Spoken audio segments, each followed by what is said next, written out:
welcome back to my channel. And today I'm going to share a very easy recipe, and that's Kerala style fried chicken. Now for that we need 500 grams of chicken, the small curry cut pieces, and then I have crushed garlic, say about 4, and then we have some spices, which is Kashmiri red chili powder, coriander powder, some turmeric, and some salt. Now these curry leaves we'll be using later in the second part. So let me begin marinating this chicken with this. Okay, these are crushed garlic cloves with skin. So this is how it needs to be. So I'm going to add these into the chicken bowl. And I like garlic, so I'm adding about 4 big cloves. So it's up to you guys how you like it and how many you want it. And to this, I'm going to add some coriander powder, turmeric powder, and half of this Kashmiri red chili powder, which I'm going to use the second part to the rest of the, the chicken. And then some salt to it. So there we go. Now I'm going to marinate this.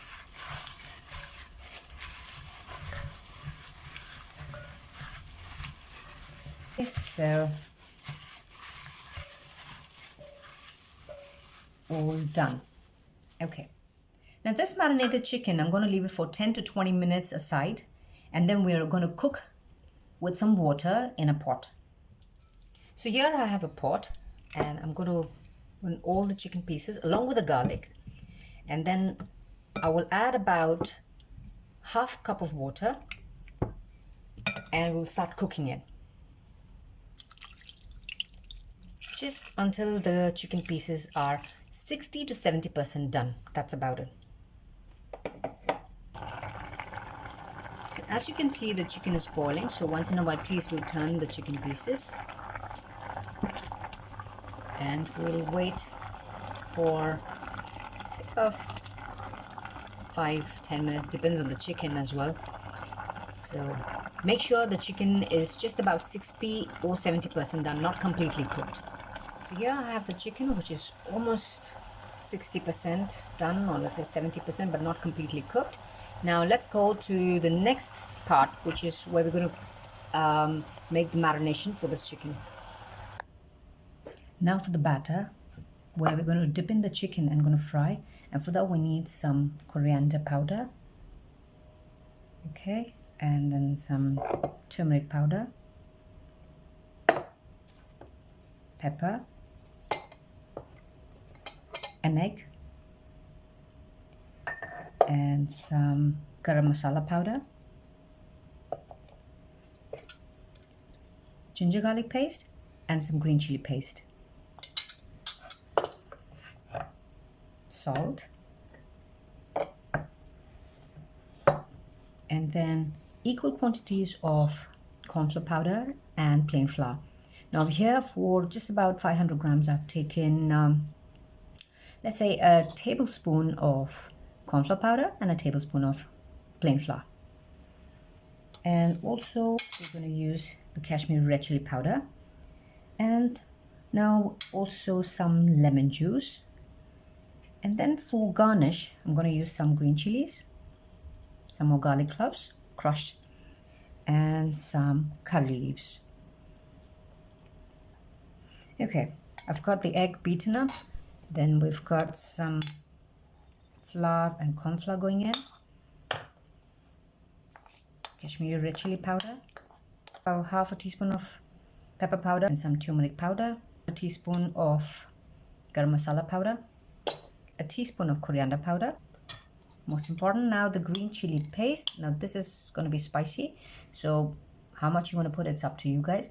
And if you want more spicier, add in some chopped chilies as well. And then ginger garlic paste, lemon juice, say about 2 teaspoons.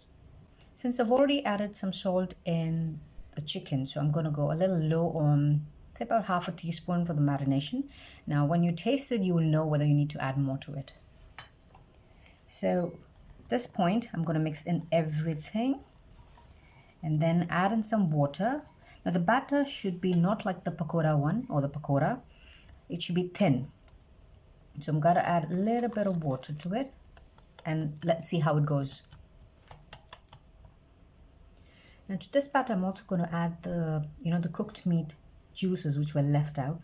So some of them which are remains from the chicken. So I'm going to utilize that, not wasting it, just for the the batter to have more flavors of it. I'm going to add a little more salt. We can see how it goes. So keep tasting every now and then. That's important. Now the batter consistency should be something like this. Runny, as you can see. Now I'm going to fry first these into the oil.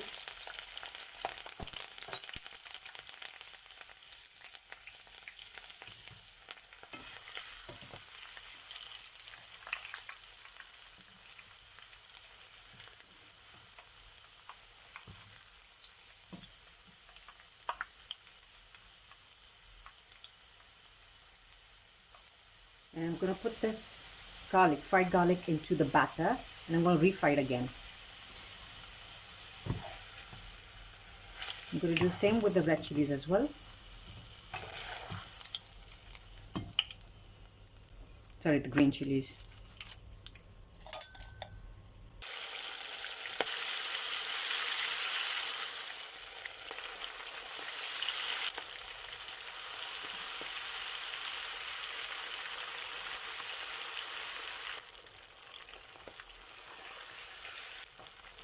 That's my last piece of chicken.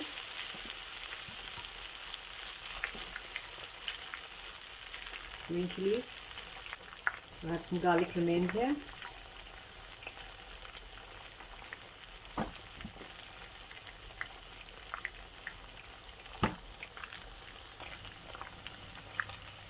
I'm frying the all chicken pieces, and you can see how beautiful they look. And make sure the oil is really hot for this. And in between, make sure you remove all the garlic and green chilies, whichever the things you used here, like the curry leaves, into another pot or a bowl. But in the meanwhile, let these chicken pieces fry, and we'll wait until the color changes as this beautiful golden color. So this is almost done. Now also for the oil, I have used mix of coconut oil and vegetable oil. Now for those of you who would love to fry this completely in coconut oil, you could go ahead. You could use even sunflower oil, it's up to you. But I would say at least try using a little bit of the coconut oil, because that brings out the flavor even more. So that's about it. My chicken is completely fried, and we'll do the plating now. So this is the fried chicken, which I just plated up. And you can see how beautiful it looks, and it tastes amazing, I must tell you. But please go a little bold on the spices, and also the remaining batter you could use, you could fry in, after you fry your chicken, just make sure you fry the batter into the oil and get this crispy ones, and that tastes amazing as well. So you could have it with some green chilies and curry leaves, and there we go, guys. That's about it for today. So please do try my recipes, do like them, do share them, and do write comments what you would like me to try, and come up with easy recipes, or comment if you've tried it as well, or send pictures on my Instagram. I would definitely put a link as well. And that's about it. So thank you so much for watching. Good health. Thank you.